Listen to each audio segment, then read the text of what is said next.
إن الحمد لله نحمده ونستعينه ونستغفره ونعوذ بالله من شرور أنفسنا ومن سيئات أعمالنا من يهده الله فهو المهتد ومن يضلله فلن تجد له وليا مرشدا وأشهد أن لا إله إلا الله وحده لا شريك له وأشهد أن محمدا عبده ورسوله صلى الله عليه وعلى آله وأصحابه ومن اتبعه. Aziz kardeşlerim, iňilik üzümni, onlarısın sizni taqwalıkka şaqıram. Allah Teala'ga taqwa buluguz.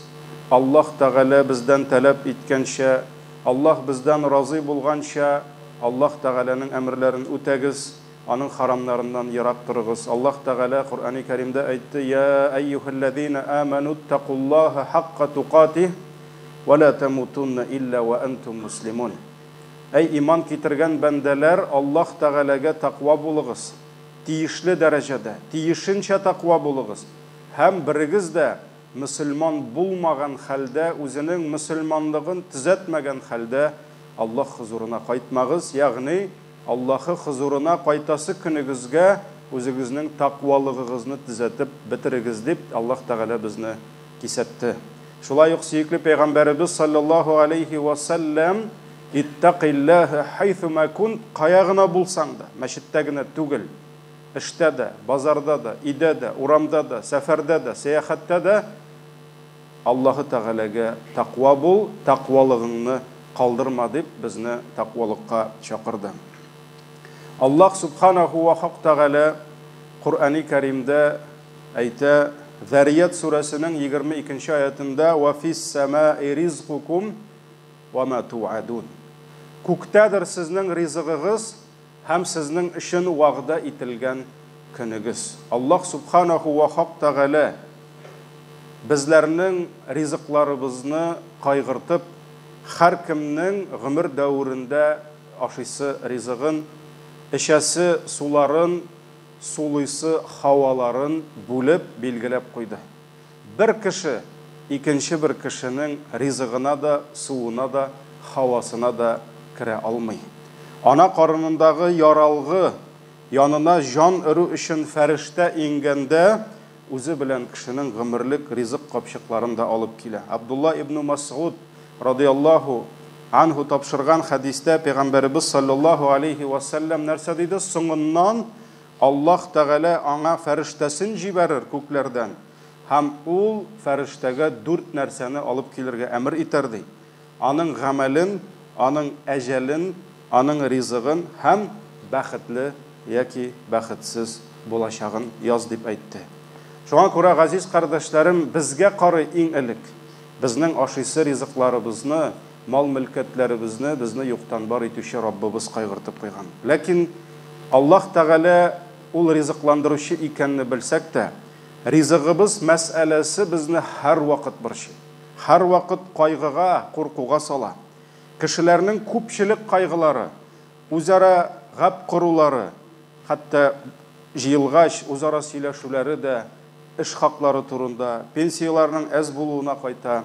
Elbette kirimin, kilgen kirimin köbrek bulsa, köňeliň de tınışyrak bulur. Turmuşyň da kilerek bulur kibik diýiler. Elbette kişi, gaziz kardeşlerim, özünün kirimlerin qaygırtırga tiyiş. Ol bigrek de gaýle hujası. Biz irler, bizning kulastybızda hatın kızlarыбыз, bizning kulastında balalarыбыз bar eken, alarning aşysı rizqlary, kiyesi kiyimleri, qayda alar yaşaylar, nindi orunda, nindi şartlarda, alarning sağlık selametliklerini qaygırtı, balalarının oku, bilim, magrifetlerini qaygırtı, hem terbiyelerin qaygırtı, hem şunda bulgan bütün şığımlar, alar bizning üstübizde. Hem biz anı qaygırtırga tiyiş. Lakin cemaat turmuşnu yaxşırtı için gailege kirgen kirimni gine tügül. Tağın bir mühim nerseni unuturga yaramay. Gaileden şıkkan şığımlarını da tertipke salarga kerek. Gaileden şıkkan şığımlarını da sany bilirge kerek. Kirgenlerin sanagan kebek. Elbette kirgenni sanaw rahat. Şığımni sanysı kilmi. Kızganış, köpler turmuşta özlerin hem gailelerin muhtajlıkka, fakirlikka batıralar, şumdıralar. керемнәрен көйли алмаганга түгел. Акча эшли белмәгәнгә яки эшләмәгәнгә түгел. Бәлки үзләренең гаиләгә кайткан чыгымнар, керемнәрен туплап, аны дөрес итеп чыгара белмәгәнгә. Чыгымнарын саный белмәгәнгә алар хәерчелеккә чумалар. Шуңа күрә хәерчелеккә төшүнең сәбәбе ул җәмәгать керемнең әз булуына түгел, булган акчаларны тота белмәүдә. Акчаны эшли дә белергә кирәк, әмма шул ук вакытта тота да белергә кирәк. Һәм бүгенге хутбәдә Риза Фахретдин хәзрәтләренең машалла менә шушы мәсьәләдә әйтеп калдырган кайбер насихатларын искә аласым килә. Риза Фахретдин хәзрәтләре яза, Аллаһның рәхмәтендә булсын. Акча таба алу ул камиллек булса ди, ягъни совершенство, ул өстенлек булса ди, табылган акчаны тота белү аннан да бигрәк камиллектер ди. Әгәр дә без акча эшли белә дип кешене мактасак, кешене акча тота белә дип тагын да мактарга кирәк. Шулай бит. Акча табучылар бик күп, әмма тота белүчеләре исә шулар нисбәтенә бик аз була ди. Акча эшли белүчеләр күбрәк, әмма тота белүчеләр әзрәк ди. Һәр бер гаиләдә үзенә күрә бер чыгым дәфтәре булырга, ва шул дәфтәрдә харам нәрсәләр ва исраф чыгымнары булмаска тиешле ди. Ягъни кеше харамга да тотарга тиеш түгел, исраф итүдә тиешле түгел диде. Керемгә күрә, карагыз нәрсә ди. Керемгә күрә чыгымның артык булуы көннәрнең берендә бурычка батуга көчле сәбәптер ди. Шуның өчен чыгымның һич вакытта керемнән артык булуы ярамый ди. Менә җәмәгать монда безнең инде бик зур проблема килеп чыга. Чөнки кай вакыт Аллаһ Тәгалә безгә бирә, без биргә җаны кулланасы килә. Дөньяда рәхәт яшисе килә, тәмле ашыйсы килә, матур итеп киенәсе килә. Атның гадие бармый безгә, яхшырагында йөрисе килә, үйнең яхшырагында яшисе килә. Шулай итеп без рәхәткә өйрәнәбез дә, ләкин көннәрдән бер көнне Аллаһ Тәгалә бераз гына киметеп куйса, керемне, чыгымны киметәсе килми. Кеше тотына җәткә бар кирегә, кеше тотына банкка бара, кредитларга чума, аннарысын күпме бәла, күпме хәсрәт үз башына ала. Шуңа күрә Риза хәзрәт нәрсә дип әйтә? Бурыч исә башка кешегә кыл булу ва шуның күз ишарасы белән йөрүне, яшәүне мәҗбүр итә ди. Син кемгәдер барып әҗәт алсаң, син аның гел күзенә карап яшисең. Бу мине бүген сүгер микән инде? Бу мине бүген мактар микән инде? Бу тагын теге әҗәтне искә төшерер микән инде дип, син шуның кылы булып, һәм шуның күз ишарасын карап яшәргә мәҗбүр итә сине ди. Һәм нәрсә ди? Ач тору, ишеп катып йөрү, ямаулы киемнәр белән кешеләр арасында яшәүгә мәҗбүр булу бик авыр ва бик кыен эшләрдән булса да ди, бурычка бату дәрәҗәсендә авыр булмас ди. Бигрәк тә Риза хәзрәт 100 ел элек, беләбез 20нче еллар, шулай бит революциядан соң килгән факирлек, мохтаҗлык, әлбәттә ач йөрүчеләр күп булды, ашка үлүчеләр булды, ялангыч йөрүчеләр, җамаулы кием киючеләр күп булды. Ул бигрәк тә анда актуаль булды. Һәм менә шушылай күпме генә мохтаҗлыкта йөрүең авыр булса да ди, кешегә бурычка чумып йөрүгә карый, бу барыбер авыррак түгел ди. Шуңа күрә гаилә башлыгы, җәмәгать кай вакыт 10 ир кебек эшләсә дә, әгәр дә гаиләгә кайткан акча дөрес итеп тотылмаса, ул гаиләнең бер кашан да байысы юк. Бер кашан да байысы юк. Шуңа күрә гаилә китабында Риза хәзрәтләре шундый хикмәтле сүз яза. Улактан аккан су ди, илекне тутыра алмас ди. Улак беләбез инде авылда зур савыт, анда малларга ризык әзерлиләр, шул зур савытта. Һәм ул зур савыт ничек кенә зур булмасын, ул суны илеккә саласың икән. Менә илек, нәрсә ул? Ситы. Или торган, шулай бит. Шишәдән салып кара, син ул илекне тутыра алмыйсың. Шилектән салып кара, барыбер тутыра алмыйсың. Риза хәзрәт әйтә, улактан салсаң да ди, илекне тутырып булмый ди. Чөнки илек ул тишек. Шулай бит, анда су тулмый. Менә шуның кебек тә ир гаиләгә күпме генә акча ташыса да, әгәр дә хатыны акчаны тота белмәсә ди, гаиләнең баюы мөмкин түгел ди. Менә шуңа күрә җәмәгать гаиләдә иминлек, муллык, байлык, бәрәкәт булсын өчен бер яктан килергә кирәк, каян акча китерергә, икенче яктан тәртипкә саларга кирәк, ул акчаларны ничек тотарга һәм ничек итеп исрафка кермәскә. Һәм менә монда минем мисал итеп китерәсем килә 19-нчы гасыр ахырында Инде Аллах Тәгалә аны революцияга кадәр яшәтмәде инде. Урыслар әйтмешли. Бог с милости булса, ул китеп барды. 20-нче гасыр башында Хусайновлар гаиләсе булды. Алар инде менә Оренбургка кергәндә кемнең булганы бар? Татар Каргалысы дигән шундый авыл бар. Бик шундый зур авыл булган авыл. Алар шушы авылда яшиләр. Бик шундый әтиләре үлгәч фақир булалар, мискин булалар. Һәм менә шушы аларның абыйлары була, инде зур улы була апаның, шушы Әхмәт Галиевич була. Һәм ул инде тегеңә эшләп, моңа эшләп, шулай торып бераз гына акча җыеп, ул сәүдәсен башлый. Алар 3 брат үз гомерләрендә 100дән артык мәчет мәдрәсә салалар. 100дән артык. Бу татарлар яшәгән җирдә генә түгел. Хәтта алар барып чыгалар Азия илләренә, хәтта Сауд Гарабстаны, Мәккә, Мәдинәләргә барып чыгалар. Ул вакытта инде ул алай дип атала Сауд Гарабстан булмаса да. Менә ягъни шулай торып алар төрле илләрдә, төрле җирләрдә мәчет мәдрәсәләр төзиләр, йөзләгән дин әһелләренә зарплата түләп торалар, эш хакы түләп торалар, мәктәпләрне үзләренә алалар, университет ачалар, менә шу Хусайния мәдрәсәсе дип атала инде. Анда күпме шәкерткә түләп торалар. Менә шушы Әхмәт бай ул 4 миллион акча эшли. Ул вакытта ул кытышкыч акча була. Ул инде зур олигарх булыр ихар бүгенге көндә. Ул зур акча була. Ләкин ул бер кайчанда акчасын исраф итми. Хәтта мәчеттә кайсыдыр хәзрәткә, кайсыдыр имамга, кайсыдыр остазга ул акча бирә икән, аның булган кешесе ул хәзрәтне тикшереп тора торган.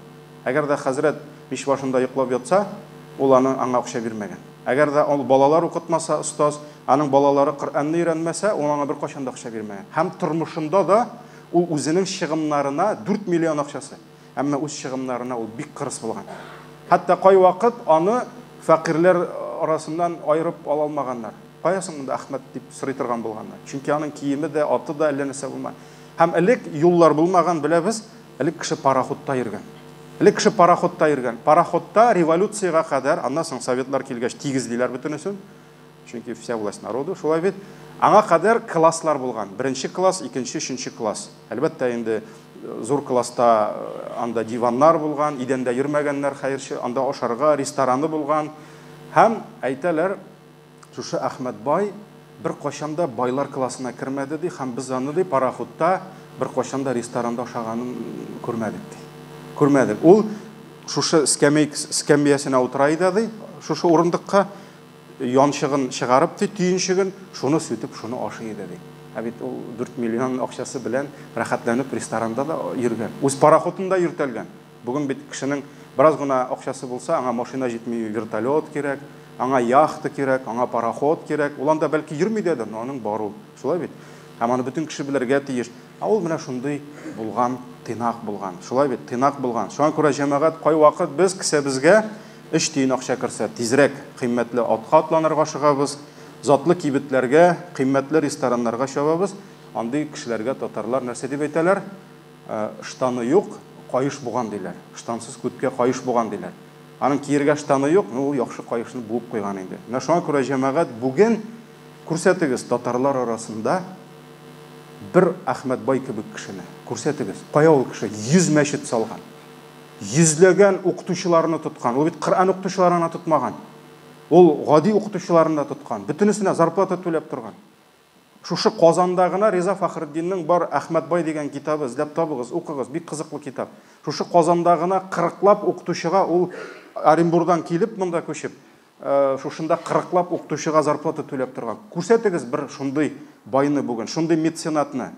Ләкин җәмәгать күпме татар бүген ашау ишүе, кигән киеме, йөргән аты ял итү өчен бүген миллионнарын түгел, миллиардларын кызганмый. Шулай, чөнки үзенә бит ул. Хәтта җәмәгать менә Үзбәкстанга баргач, инде Аллаһның рәхмәте 1-2 тапкыр барырга насыйп булды. Бик шадан да кардәшләр белән бергә мәчетләрдә йөрү. Аллаһ Тәгалә инде аларга авырлыктан соң җиңеллек биреп килә. Раббым бәрәкәт бирсен ул җирләргә. Мин анда мәчетләрне күреп, шундый зур бер үземә ясадым, нәтиҗә чыгардым. Ташкентта булдык, Бухарада, Самаркандта булдык. Анда киләсең мәчеткә, мәчет патша сарайы кебек. Шу кадәр яхшы итеп эшләнгән. Бөтен нәрсәсе бар, бөтен нәрсәсе киләнгән, бөтен җирендә тәртип. Алар шундый зур, горур, матур булып торалар. мәчетнең парковкасында тезелеп торган безнең үзбәк кардәшләрнең Матизлар, Лашетилар, Нексиялар тезелеп тора, бөтенесенеке. Менә без бер мәчеткә килдек, анда 15 мең кеше килә. Бөтенесе тезелеп тора, зиннәтле сарай. Шуннан соң самолетка утырып Казанга кайттым. Басып тора безнең мәчетләр, Татарстанда аэропорттан кайтабыз, берсенең манарасы кыйгайган, берсенең теге 90 елда профнастилдан ясап куйганнар манарасын. Кем бушка нәрсә биргән инде, шулай бит. Мискин мәчет тора, каймалары кыйгайган, мәчетнең тегендә парковкасы бар инде. Бәләкәй генә, ансы да юк аның. Анда басып тора GL-калар безнең, Lexuslар басып тора. Менә бусы аның мәчетнең ярты бәясе тора. Монсы манарасы бәясендә тора. Менә шундый зур мин үземә нәтиҗә ясадым. Анда халык гади кебек, әмма мәчетләр ничек зур. Бездә киресенчә. Менә шуңа күрә җәмәгать, ул инде безнең гадәтебез. Без һаман күзебезне күрсәтергә, һаман кирип, аннан соң инде әҗәтләргә чумып бетеп, кеше нәрсә эшли? Әлбәттә инде гаиләсен неен хәлак итә. Шуңа күрә яшәгәч, әлбәттә киенергә дә кирәк, ашарга да, ял итәргә дә кирәк. Динебез ачлы туклы яшәргә, ямаулы кием киеп йөрергә кушмый. Ләкин җәмәгать һәр кеше үзенең чыгымнарын, дөньясын бер тәдбир белән, уйлап, үлчәп эшләү тиешле. Ибн Маҗа, Имам Ан-Насаи китапларында килә, Пәйгамбәрбез саллаллаһу алейхи ва саллям әйткән: "Кулу", ашагыз дигән, ашырыгыз димәгән. "Вашрабу", эчегез дигән. "Ватасаддaqu", садакаларыгызны да бирегез дигән. "Валбасу", киенегез дигән. "Ма лам юхалитху исрафун ау махила", ләкин исрафка һәм тәкәбберлеккә китмәгез дигән. Ягъни синең ашавың, эчүең, синең хәтта садака бирүең, синең киемең исрафка һәм тәкәбберлеккә китәргә тиеш түгел. Кеше тәкәбберлеккә керергә тиеш түгел. Менә шуңа күрә җәмәгать урталык булырга тиеш. Иктисад дип әйтәбез. Экономика дәресләрен безгә инде бүген университетларда гына түгел, ул инде Аллаһның пәйгамбәре Юсуф алейхиссалам моннан ничә мең ел элек айратып калдырган. Мисыр патшасы төш күргәч, ул шушы төшне аңлатып, мул уңышлар булганда, чөнки ничек килде, беренче уңыш булыр диде.